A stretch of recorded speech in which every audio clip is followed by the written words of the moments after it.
Assalamualaikum warahmatullahi wabarakatuh. Perkenalkan, saya Tora Fahrudin, dosen Fakultas Ilmu Terapan Program Studi D3 Sistem Informasi Akuntansi. Selamat berjumpa dalam video dengan materi konsep algoritma pemrograman. Subpokok bahasan definisi algoritma. Definisi algoritma dapat dibagi menjadi 3. Pertama, yaitu suatu proses atau himpunan aturan yang harus diikuti di dalam suatu perhitungan atau pemecahan suatu masalah, khususnya oleh komputer. Kedua, dapat pula diartikan sebagai prosedur sistematis untuk memecahkan masalah matematis.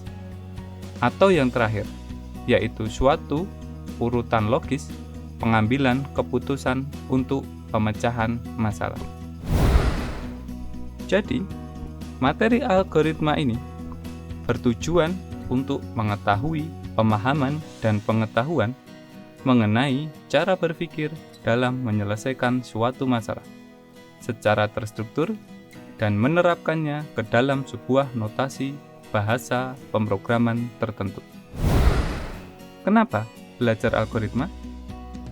Jawabannya adalah dengan algoritma kita belajar untuk menyusun suatu logika berpikir untuk memecahkan suatu permasalahan secara terstruktur.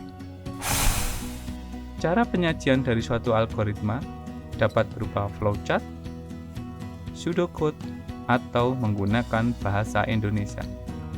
Flowchart menggunakan komponen diagram alir atau bagan dalam menggambarkan urutan prosesnya.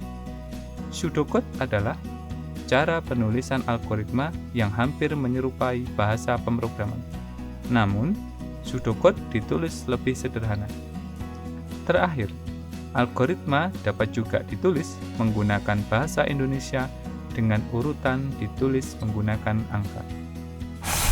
Format penulisan yang kita gunakan dalam mata kuliah ini dapat dilihat pada slide di samping. Terdiri dari 3 bagian, yaitu judul atau nama algoritma. Yang kedua adalah initial state atau final state yang dikehendaki, dan yang terakhir adalah isi dari algoritma itu sendiri. Bagaimana algoritma untuk merebus air? Oke, caranya adalah judul atau nama algoritma dapat kita tulis dengan kata merebus air.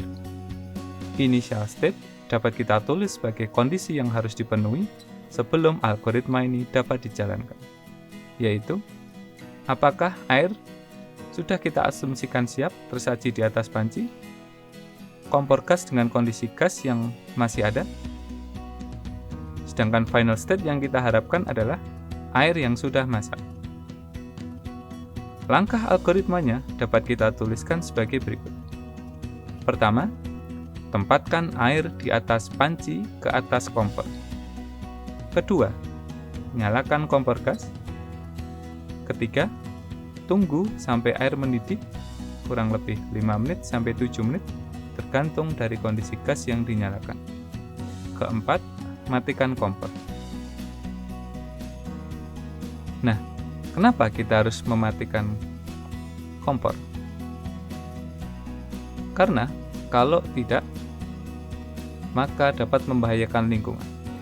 Oleh karena itu, ketika air sudah masak, kita harus pastikan kompornya mati agar tidak terjadi kebakaran.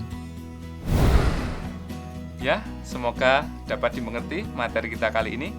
Sampai di sini pertemuan video pertama mengenai definisi algoritma.